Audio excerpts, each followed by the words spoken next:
Hello, and welcome to another edition of Golf on Tap.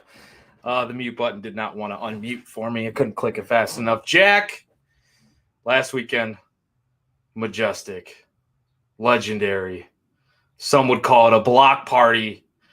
The PGA Championship came and went, and we have storylines galore to kind of delve into and recap a little bit here.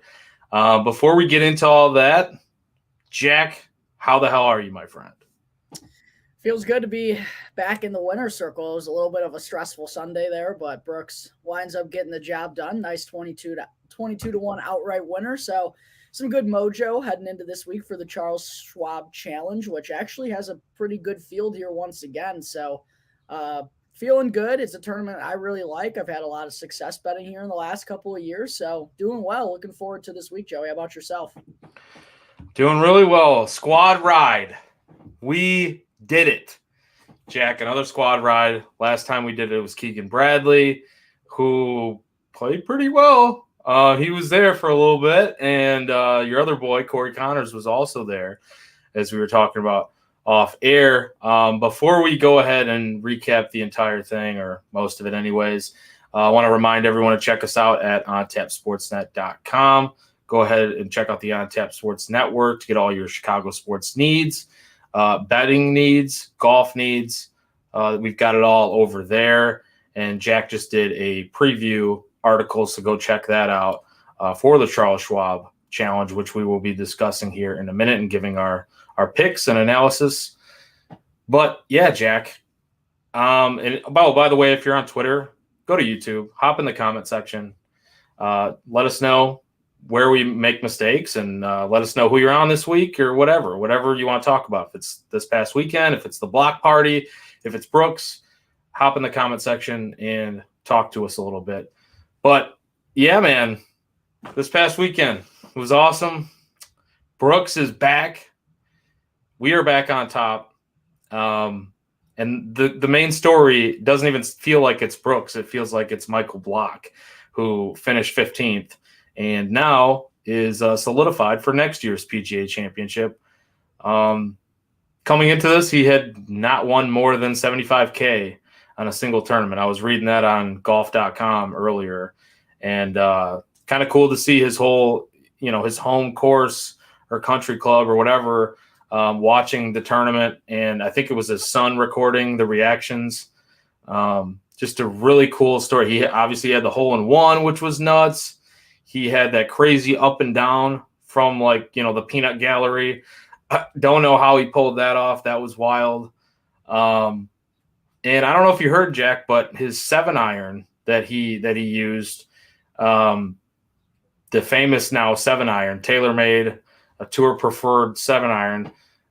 They were asking, somebody offered him, I guess, $50,000 for that 7-iron, and he made a joke about it, saying, "I'll hand deliver it for that money." He said, "For $50K, I'll hand deliver it." So, yeah, he made about $288K. Jack, your thoughts on Michael Block and Brooks Koepka, just the tournament in general? What are your thoughts about it?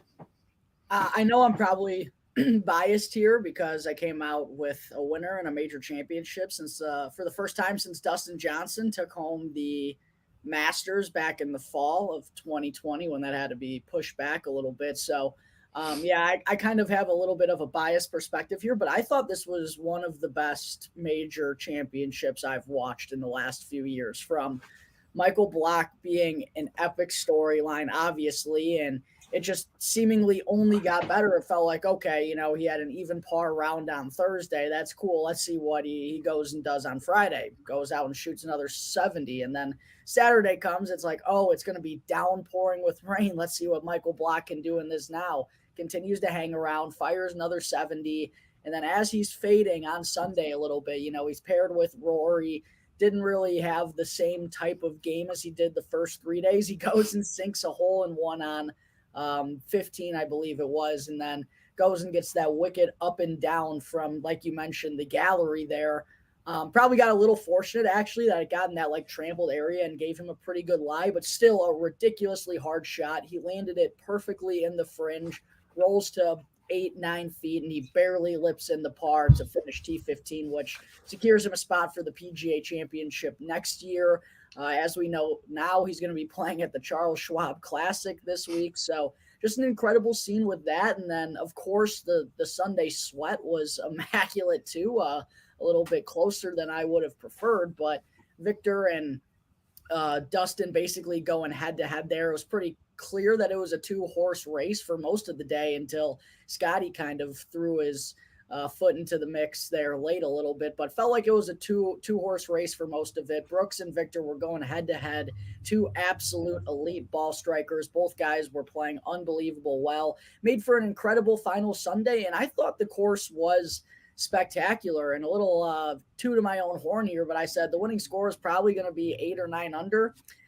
That's what Brooksy ended up finishing with. I thought it was an awesome challenge. Like, I thought the rough was awesome, and I love to see these guys struggle. And, you know, we had Jordan Spieth hacking and whacking. So many different players were caught with hot mics of swearing and everything. And I love that type of challenge on the PGA Tour. So for me, it was just a perfect weekend all in all, a perfect tournament, an awesome Cinderella story. As you mentioned, there were moments on Sunday where even as someone with a Brooks outright, it was like, all right, it felt like Michael Block was the star of the show.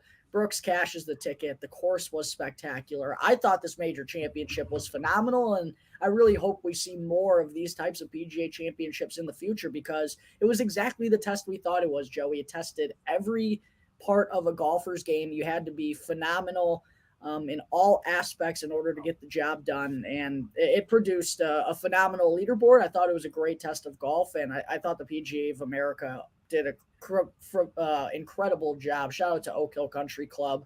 The course was awesome. Andrew Green, a beautiful redesign. Spectacular weekend all in all. I loved it, Joey. Every second of it. Every second that I could watch. That Sunday, couldn't beat it, really. I mean, that's all you could ask for. The only way that you might have come close was to give us even more of a sweat by Brooks maybe double bogeying or something to push Scotty Scheffler into a tie and then give us a playoff, which I know we didn't really want. We wanted Brooks to win, but I just wanted more of it. I just wanted more, to watch more, just from an entertainment perspective, because it was that awesome. Not that we didn't get any entertainment. We got a ton of it.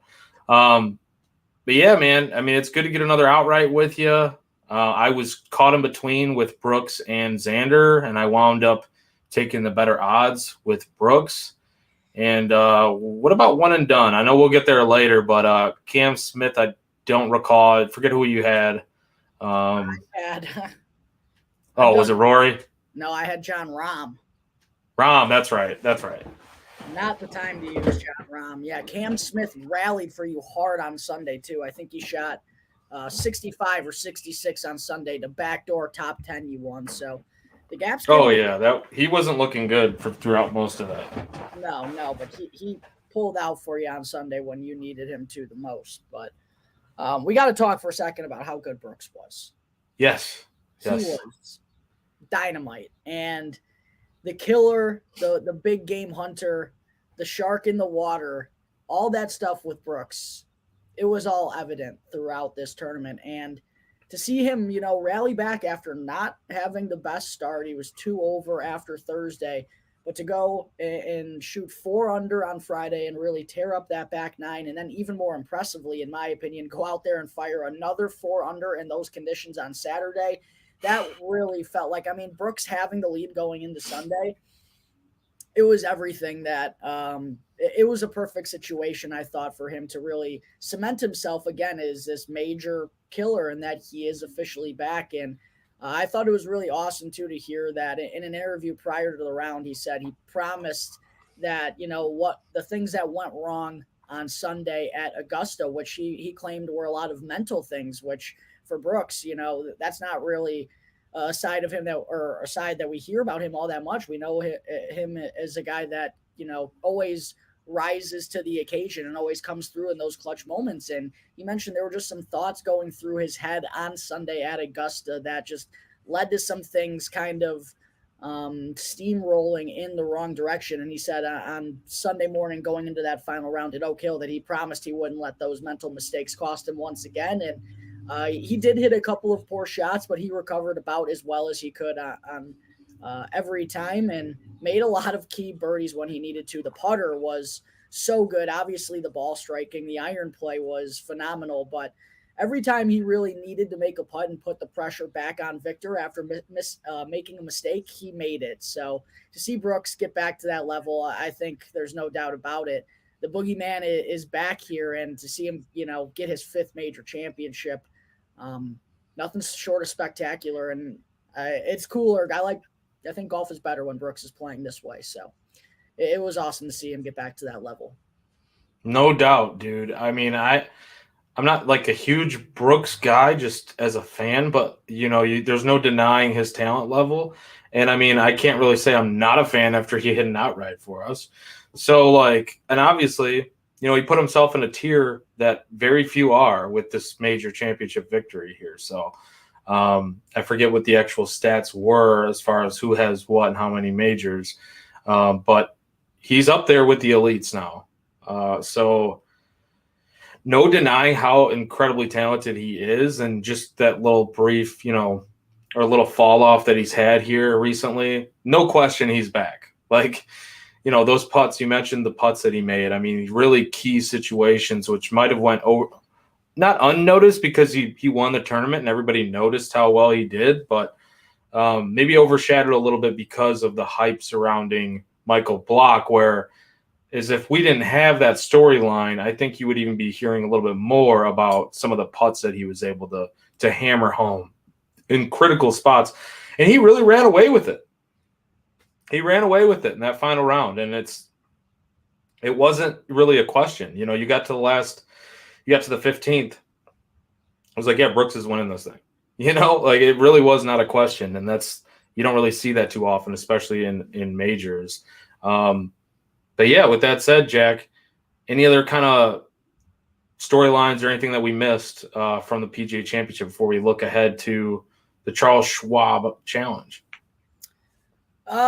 Some good golf by my boys. You mentioned Corey Connors. He was phenomenal through 3 rounds and was the leader going to the 16th tee on Saturday before making that costly double bogey. Never had his best stuff on Sunday, but it's kind of the Corey Connors that I thought he could be. It was kind of cool to see him have a pop-up at a major championship. And Keegan Bradley, too, hung around through the first couple of days, ended up fading throughout the weekend, but not surprising to see him play good in the Northeast where he's from. He likes tracks up in that area. So, yeah, it was cool to see some of those guys perform well in majors, and Brooks winning his 5th, now has as many as Seve. I mean, it's a Hall of Fame career, no doubt about it. 5 majors since 2017.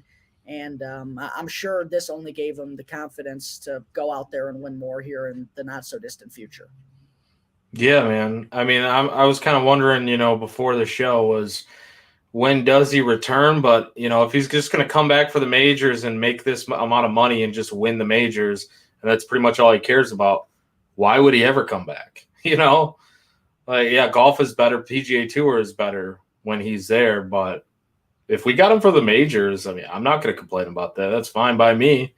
I don't need to watch him every week if I get to see performances like this 4 times a year. That's fine.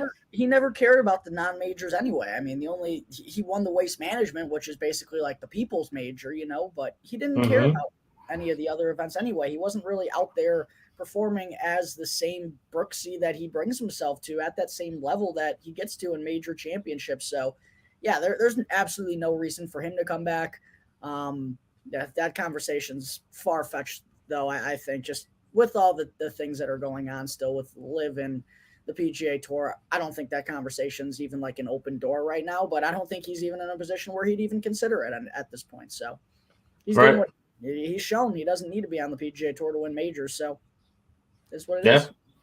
Who cares? Come back and dominate the majors and we'll see you at the next one, So, but yeah, man, I'm excited now that we rattled this one off together, that how the rest of the season looks. Because for a while there, I think we were both kind of just itching to get on a run, and maybe this is the start of it.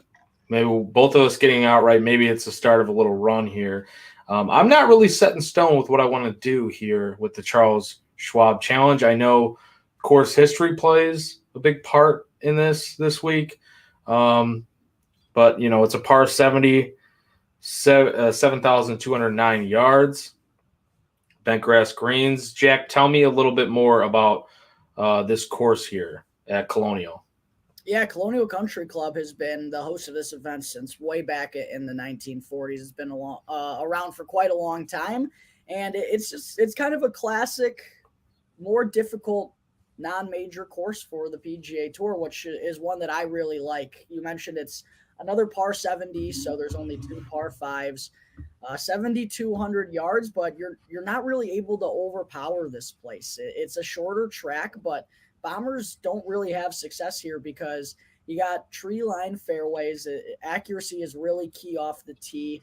And you also have 3-inch rough, which for a non-major is pretty thick. And we usually see the winning score, the last 4 edition of this tournament, it hasn't gotten lower than 15 under. So this course does provide a little bit of challenge. It does have some teeth. It's got the horrible horseshoe, which is holes 3 through 5, one of the toughest trio of holes on the PGA Tour annually. And then, you got 12 par 4s with this being a par 70 layout. You'll get a lot of them from the 400 to 450 yard range.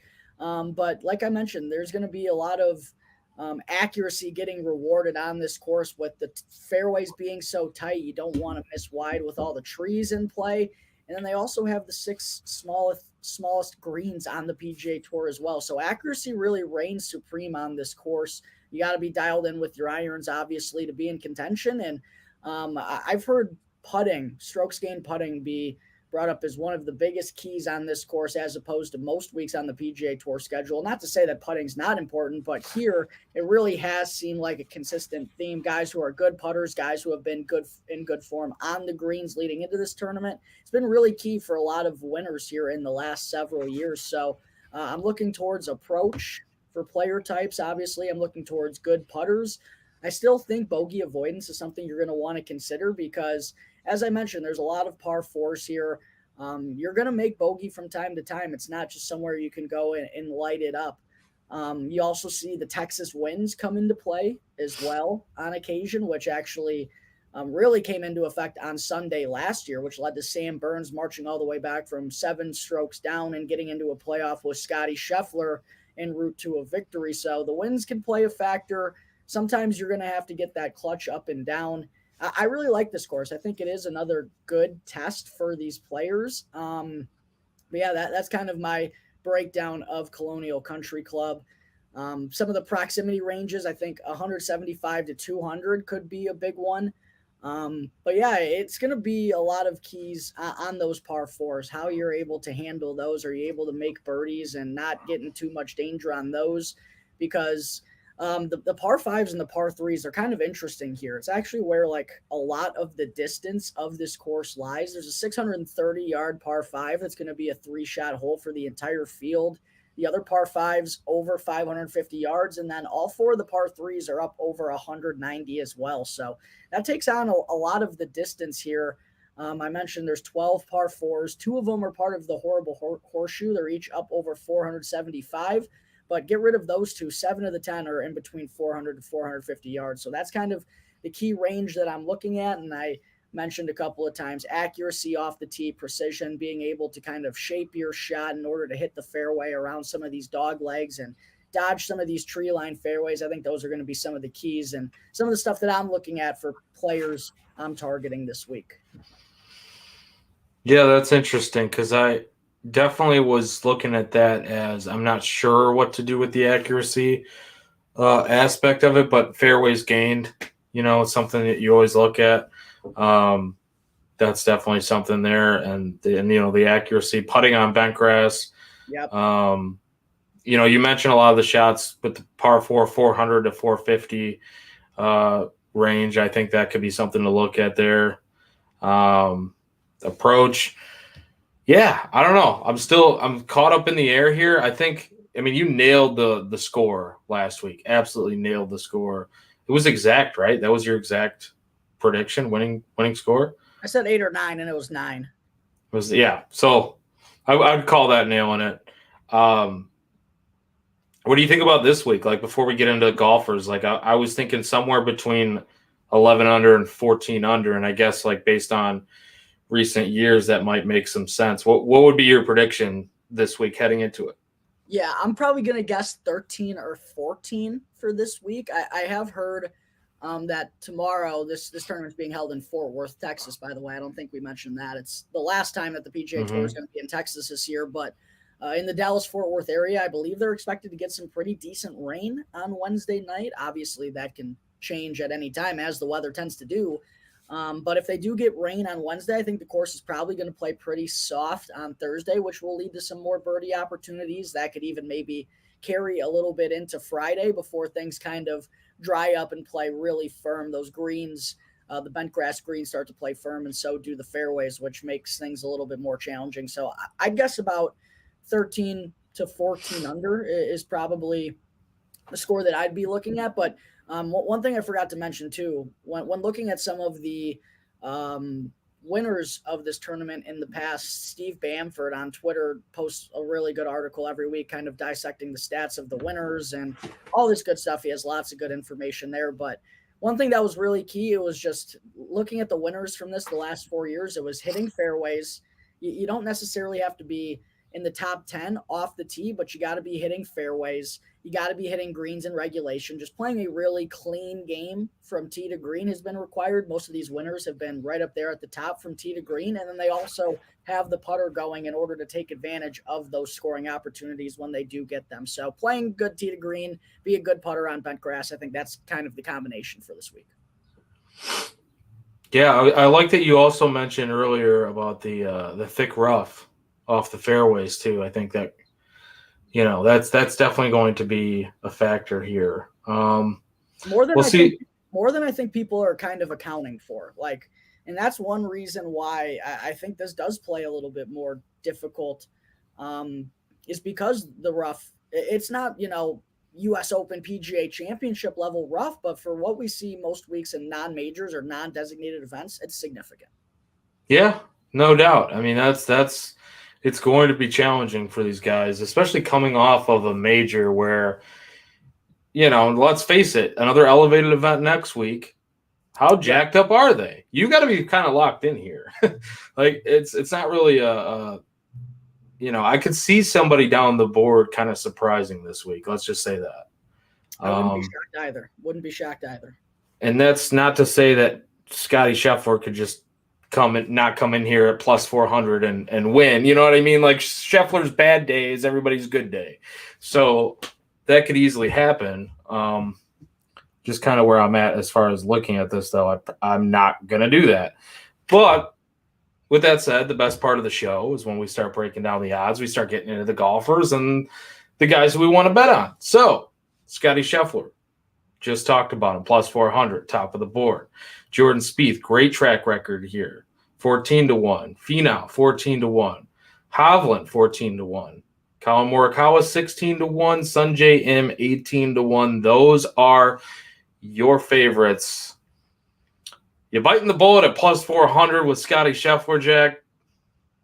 Probably not in a course where it's important to putt, and it's on bent grass, which I referenced last week. He's only got one of his career wins on bent grass.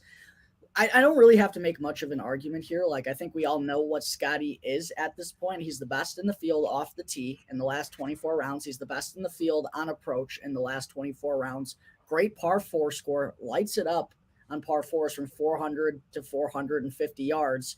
It's an incredible fit. The only knock I have is that putter of his, which last week really did look good on Sunday, and he made some big putts late to kind of keep himself in it. So would I be surprised if Scotty Scheffler came out and won this event? Absolutely not. He's so good tee to green. I don't think people understand how good he is tee to green. If he's even at the Masters, when he's losing 4 strokes putting, he's finishing in the top 10 against the best players in the world.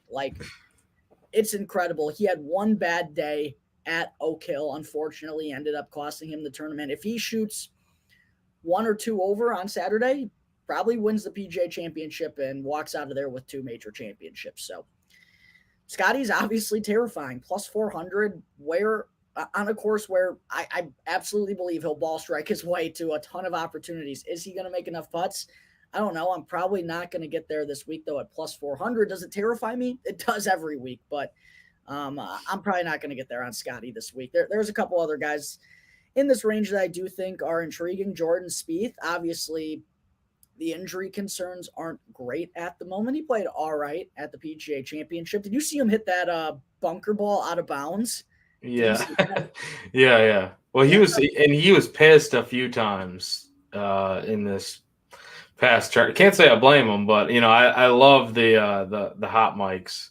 Oh yeah, it provides some great television. Yeah, but go ahead with the bunker. Yeah, and I do have some concerns. I know it was a PGA Championship last week, obviously a major tournament, and the numbers get skewed because of that one bunker ball that he hit out of play. But he's now lost strokes on the greens and around the greens in back-to-back starts. I know he had that injury that bugged him at the Wells Fargo and cost him the Byron House and wasn't able to play there. His course history is just so good. No one in this field has better course history here than Jordan. He's got a win, 3 runner-ups. He's only finished outside of the top 10 twice in 10 career starts. I've bet him here each of the last 2 years. He came second 2 years ago. Last year still was hovering in contention. So Spieth is probably the one I like the most, despite there being some concerns. I'm not going to get there on Finau 14-1. I'm not going to get there on Hovland 14-1. I just feel like last week was a roller coaster ride of emotions for him. Does he have the talent to do it here? Absolutely. But I think this course doesn't exactly set up as well for him as some of the more difficult venues do. The other one that might be semi-interesting to me is Colin Morikawa. He just continues to ball strike so well, hits a ton of fairways. Good player from 400 to 450 yards, hits a lot of greens and regulations, actually gained strokes with the putter last week, but do I think he can do it again? I don't know. His putter has just been so bad here recently. Maybe he found something last week at Oak Hill. Maybe he can continue that over on another bent grass surface here this week at Colonial. If he was 20-1, I'd be more intrigued. 16-1 isn't too enticing to me, but those are kind of the two guys that I was eyeing here at the top. I think Spieth is probably number 1 for me, and then 2 is Morikawa. Who do you like out of this top 6 here? We always think, well, maybe he found something. Maybe he found something. I can't buy it. I can't buy it with Morikawa. I hate the price on that. Hovland, could he get the win here? Yeah, absolutely. He's right there. Like, all the numbers back that for the most part. He's one of the better golfers around right now. Another major where he does really well and then just doesn't get the win, but he does intrigue me here. I think I'm with you, though, on Spieth.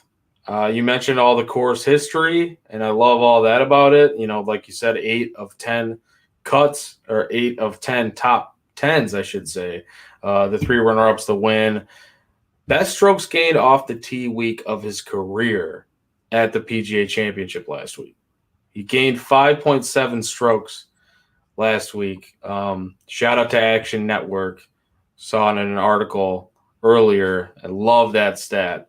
So, yeah, I think Spieth, I'm going to go ahead and go back in. I'm not too concerned about the wrist, just because I think he showed enough last week where if you could hang around and get a T29 at the PGA Championship at that course with a wrist injury, it's got to tell me something that he's not quite as hurt as maybe we thought at first. Or maybe it's just healed a little bit better here. So I am going to get to Spieth at 14-1.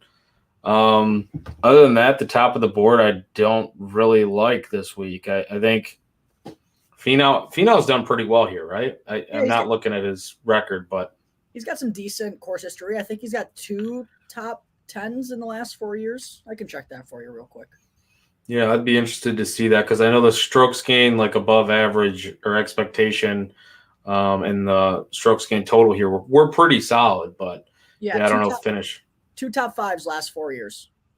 Okay, yeah, I mean, that's great. That's great course history. So, I mean, maybe Finau he'd probably be my second pick out of this group if I were going to kind of rank. But I think Spieth is the only one that I'm actually going to bet here. Moving along down the board. Well, we didn't talk about Sungjae Im really, the 18-1, but after him, And I don't know, you can give your thoughts here in a second too if you want on him. But we have Max Homa, 22-1, is kind of in that range by himself. 28-1, Justin Rose, Ricky Fowler, your boy. Well, he's not really your boy, but you bet him last week, 30-1. Sam Burns, 30-1. Last year, he was the champion here. Tommy Fleetwood, 30-1. So anybody in that kind of 22 to 30-1 range are you kind of eyeing here? Yeah, this is where I start to get intrigued a little bit. By the way, what a bullet I dodged by not betting on Sungjae last week. Oh, boy. I think he shot an 80 on Thursday.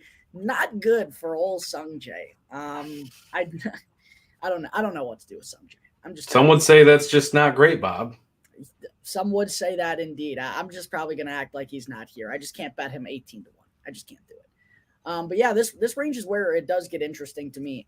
Justin Rose, phenomenal performance at the PGA Championship. Didn't have kind of a similar like Sunday to Corey Connors where he just didn't have it all day long and was never really in the mix despite being right there at the start of the day. He just continues to be so good with the ball striking and with the putter. Two things that I talked about are real keys this week. I think he's gained on the greens in like 6 or 7 events in a row. He's been dynamite on the green. So Justin Rose is someone I'm really eyeing.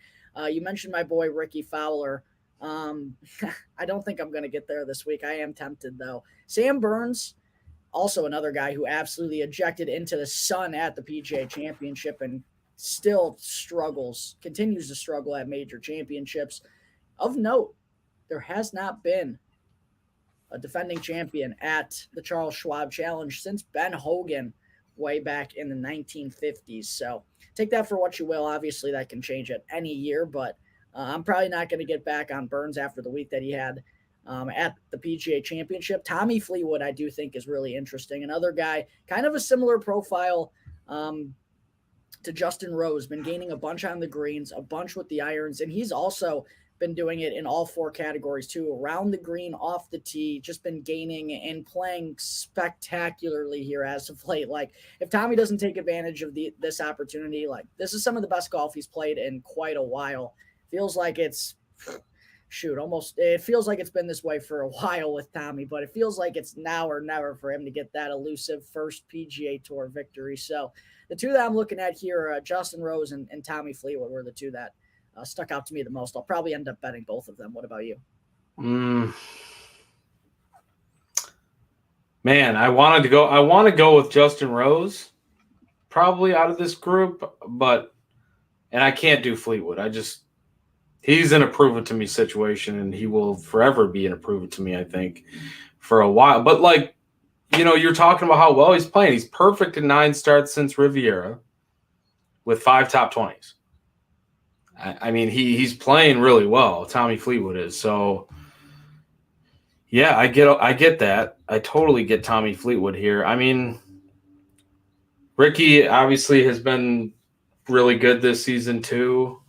I think I would probably be leaning Justin Rose. I haven't bet anyone yet though here. I can't see a repeat for Sam Burns. That's an interesting note that you had about, no real repeat winners here since Hogan. So yeah, I don't know if I'm going to do Burns. What does he have? He has 2 straight missed cuts too now, right? Burns.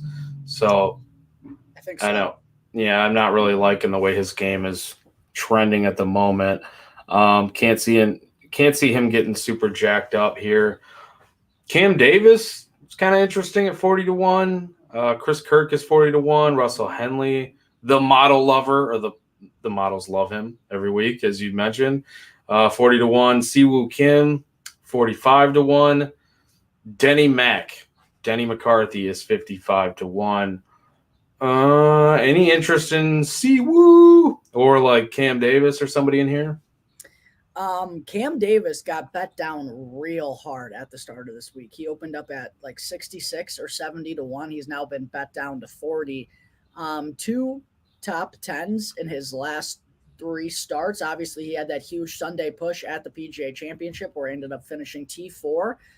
He's really been solid ever since he kind of came back with the flu or something was bugging him. He said he was just having an issue earlier on in the season, and he rattled off like 5 missed cuts in a row there.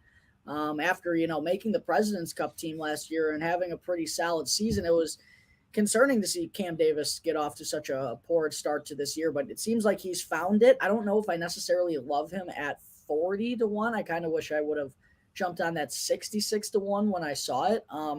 Has not been great with the putter, is good with the putter in recent form as I would like to see coming into an event where you really need the putter to be good, but he is a really good course fit here all in all. So I understand the buzz behind him. The one that I've really been interested in, and the only bet that I've placed so far, Russell Henley. I got him at 45-1 with the enhanced at Bet Rivers. Shout out our sponsor, Bet Rivers, by the way. Henley might start calling him Hollywood Henley here. The models love him. Just not Russell Henley. The models love him, baby. He just got Hollywood Henley. I like it. Pulls up to the event, getting out of a white limo with some like pigeons flying out of there. He's got 2 smoke show models in both arms. The models love him, baby. Henley's been playing really great since Augusta. Didn't really get talked about a lot at the PGA Championship last week, but quietly had a T4 finish at Augusta National, and then still was T19 the week before that in an elevated event at the RBC Heritage. I know that he's someone that kind of pops up all the time, but for all the things that I want, a guy that's accurate off the tee and hits a lot of fairways, hits greens in regulation, is good from all the proximity ranges that I like too.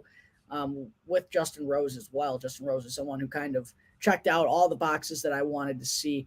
I think this is a really good fit for Russell Henley. He lost a lot of strokes putting last week, which was kind of uncharacteristic, but he still gained a ton on approach. He's now gained on approach in 5 consecutive events. The putter was really good prior to last week, so I'm not really worried about that potentially flipping, and he's a really good par 4 scorer. So I know there's a lot of like frustration in the golf community with betting Russell Henley because the models do always love him, but I do think this is a really good course fit for him. I think 45-1 is a really good number. Henley was the one that really, the first one that caught my eye and the only bet that I've made. I will say Siwoo is kind of intriguing after he finished T2 at the Byron Nelson, has rattled off a couple of good starts here in his last couple outings. We're just kind of starting to get to a numbers game a little bit as we go down the board here, especially if I'm going to be betting Justin Rose, if I'm going to be betting Tommy Fleetwood. I already have the bet in for Henley. But I have seen some love for Siwoo this week. I've also seen love for Denny. I just don't think I'm probably going to get there with either of those guys. Hollywood Henley, huh? Hollywood Henley. Hop up out the limo.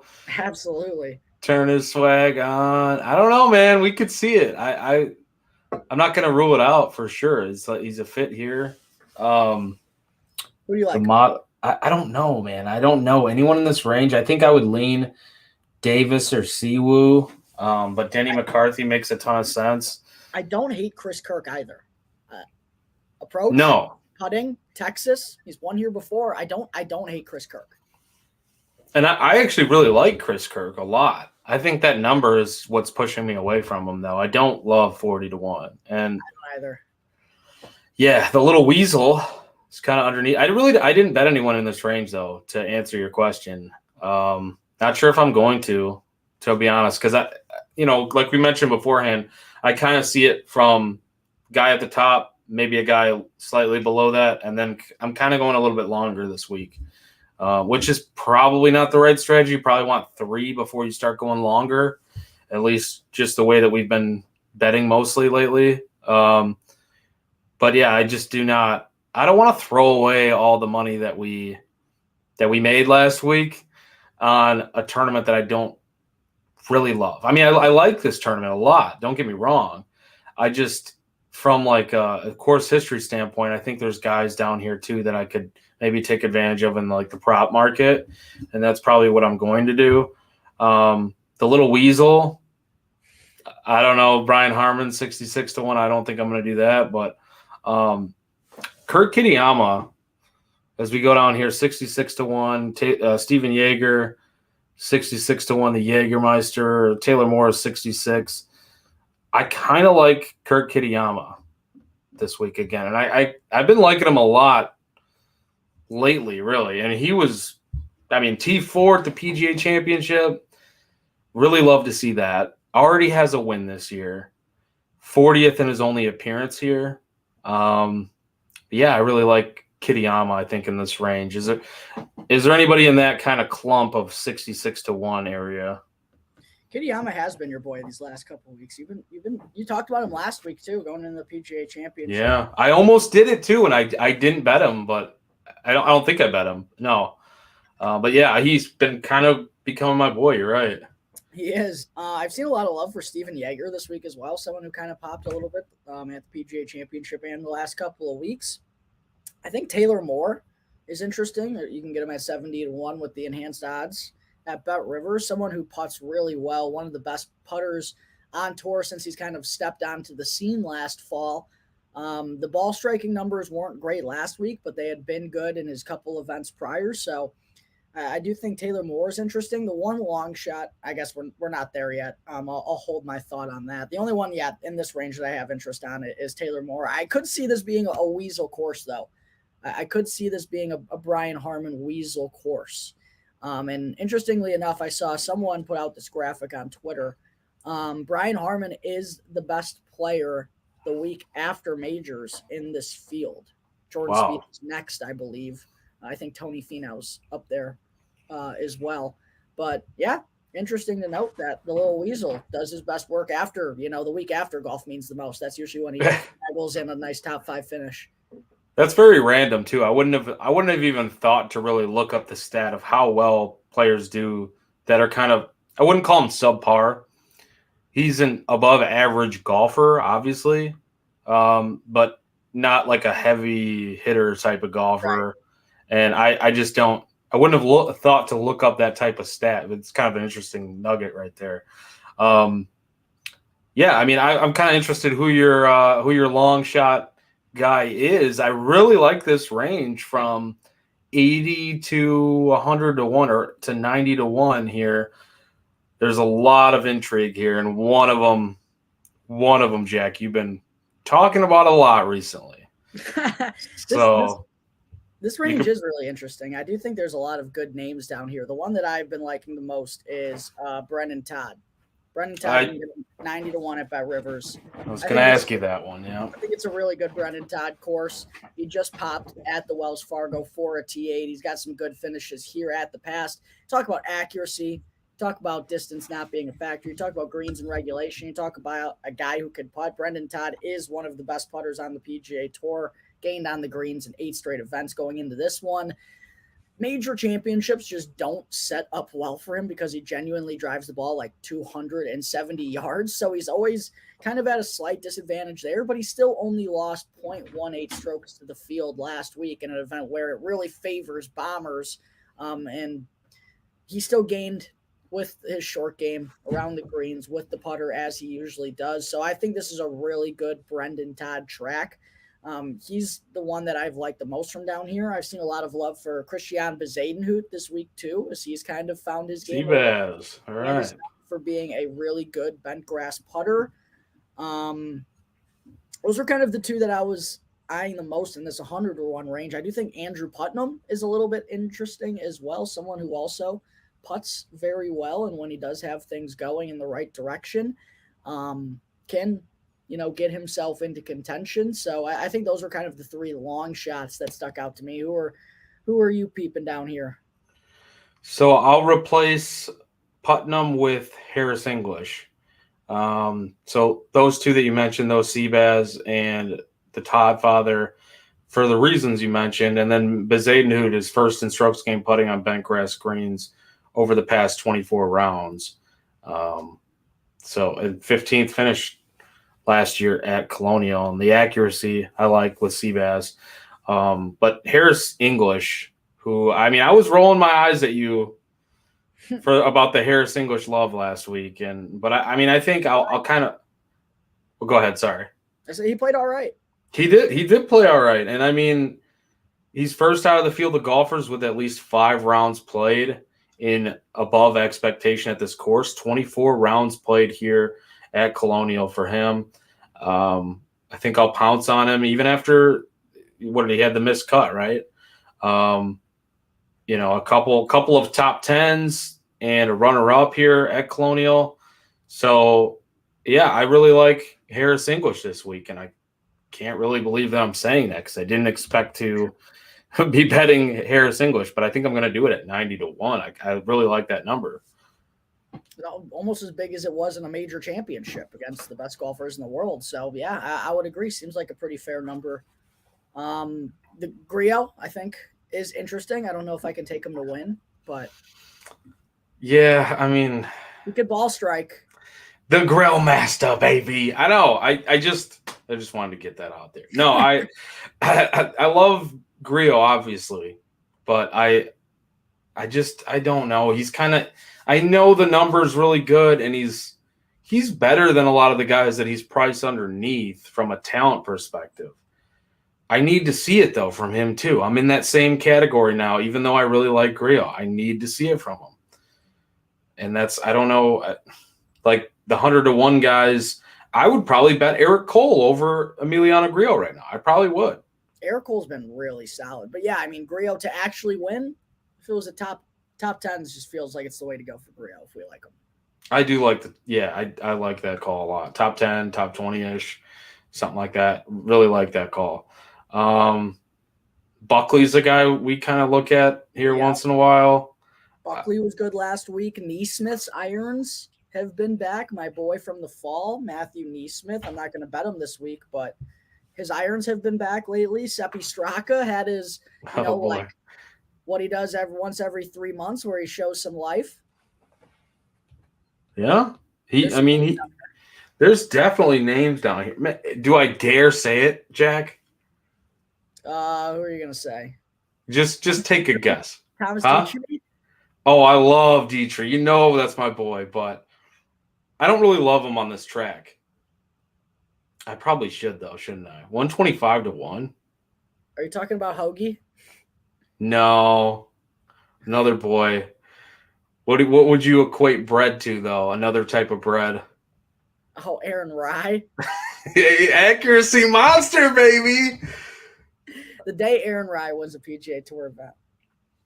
Yeah, that's the day I celebrate like no other. That's the day I have my own little block party here in the Ricotta household. Actually, though, I do like Ryan Palmer this week. He's got some good history here. Yeah, I love it, man. He's 150-1. His home course, this is where he practices a lot. He's played the most rounds here of anyone since 2004. 14 of 19 cuts made with 4 top 10s at this course. Give me some Ryan Palmer. Give me a top 10 on him. I'm betting it. I have to. There's some crazy numbers here, and there are some crazy numbers here actually. First off, Maverick McNeely's 200-1, which that's wild. 5 months ago that would have seemed unfathomable. How about this? Billy Ho, baby. Billy Ho's he's lost. Is that who you were gonna say? No, this one's actually even crazier because this guy has good course history here. I believe he's won here, and he's 700-1, which shows you how bad he's fallen. He has the same odds as Michael Block, which is actually an insult. Kevin Kisner. Holy shit, I had to keep scrolling. I still haven't seen his name on this Kevin list. Kisner, let me see what he's been up to because I know it has not been good because has he made a cut in ever? Oh, boy. 700-1. He has one of the longest odds on this for this tournament. Kiz is down bad right now. He's lost strokes to the field in 1, 2, 3, 4, 5, 6, 7, 8, 9. 11 of his last 13 starts, he's lost strokes to the field, and outside of the match play, his best finish was 34th at the Pebble Beach. He's only made 1 cut since then. Wow. And he finished 75th at the Players, which actually might be dead fucking last. Holy bad for Kisner. That's not good. That is not good. Where's my suite at? Alex Noren? Nope. 500-1. David Lingmerth? Yeah, where's my suite at? Yeah, it's a name. Experience at this course. 4 or 5 cuts made. Cut from the PGA Championship.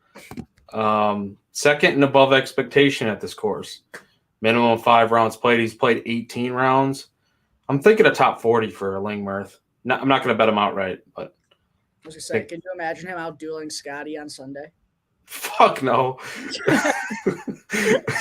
Could you imagine him out dueling anybody at this point on a Sunday? No. Yeah. No, but yeah, it's about all I got. I mean, all right, tell people why you're not betting the block party himself, because I think a lot of people are gonna want to hit the block this week after last weekend. Yeah, the sports books are probably gonna make a killing on Michael Block this week.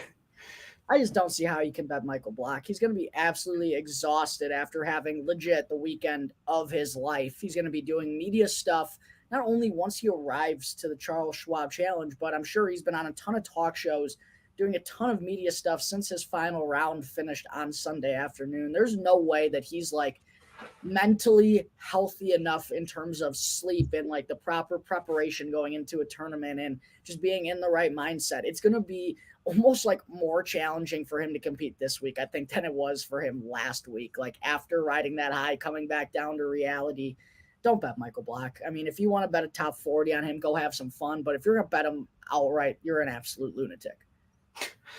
I mean, it's crazy to say it too, right? Like harder to do this week than last week. I mean, that's wild to think about. But I mean, you're right, though. After the circus that it was, the emotions that it was. I mean, this dude was crying after the tournament and they were talking to him and he's like, wow, just wow. You know, everybody's giving him a hug. Brooks is giving him a hug before he accepts his trophy, the Wanamaker. I mean, it was special stuff. So yeah, I don't expect a big week this week from Michael Block, but maybe it's a name to keep an eye on though. For the future, just something to kind of consider here, especially in some of these poopy events, right? Like do we know when he's teeing it up next? We probably have no idea. I mean, he's teeing it up this week here, but no, I'm just kidding. Right. I don't know. Maybe he'll go to the RBC Canadian Open. I doubt it. It probably or I think he actually did get an invite to the RBC Canadian Open. He did? I think he did get invited there. So okay. Well, the next couple of weeks on the PGA Tour.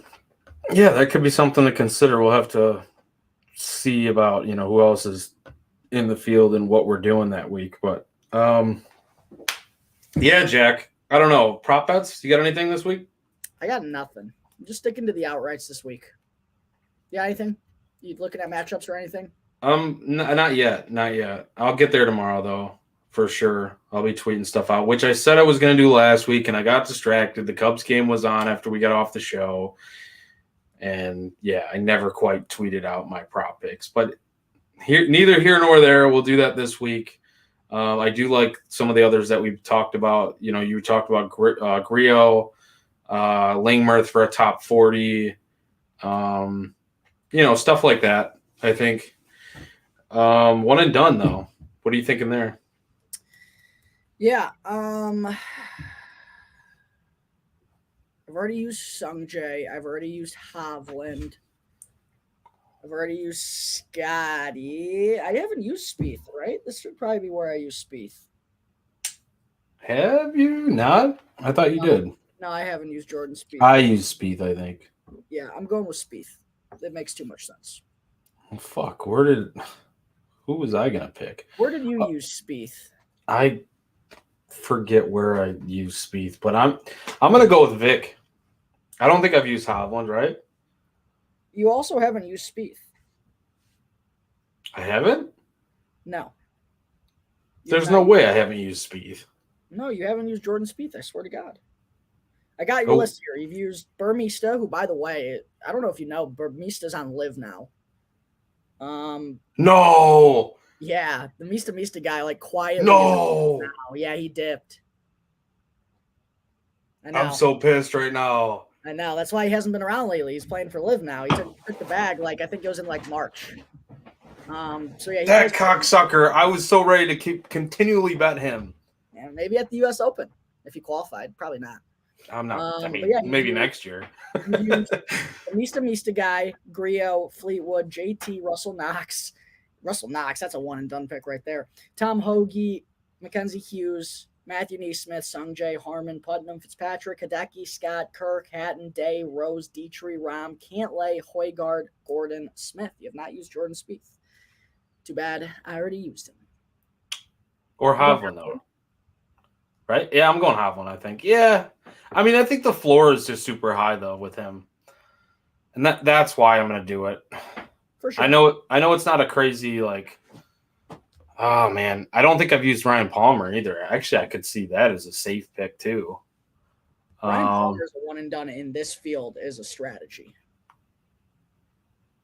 Could work out for you, though. It would definitely be a strategy, more so than like a super confident pick. But I think his floor is good here.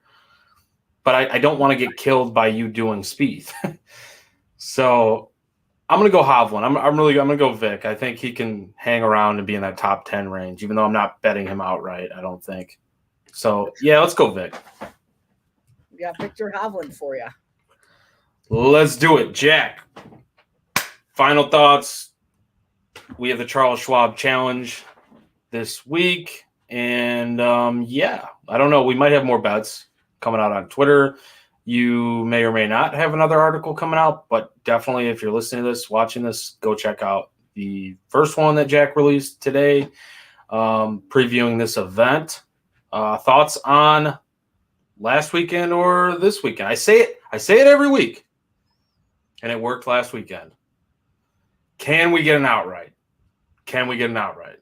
Hey, this event's been pretty good to me in the past, 2 of the last 3 years. I really like this course setup. I think it's a good test for these guys in a non-major tournament. So hopefully we can keep the ball rolling there. Yeah, I'll definitely be having more bets throughout the week. I only have Russell Henley 45-1 right now, but probably looking at Jordan Spieth. I can get him at 15-1 with the enhanced at Bet Rivers. Looking at Justin Rose, Tommy Fleetwood, maybe Cam Davis, Brendan Todd. Card will probably look something like that. So, yeah, hopefully we can get the ball rolling here. Finally feels good to get back to winning outrights. And, you know, when we were last hitting an outright together in the fall, things were going pretty good for us. So hopefully we can get it going here leading up to the next major, which is quietly just 3 weeks away, Joey, with the U.S. Open at Los Angeles Country Club. So, yeah, let's get into a good vibe here, a good mindset heading into the year's third major later on the summer.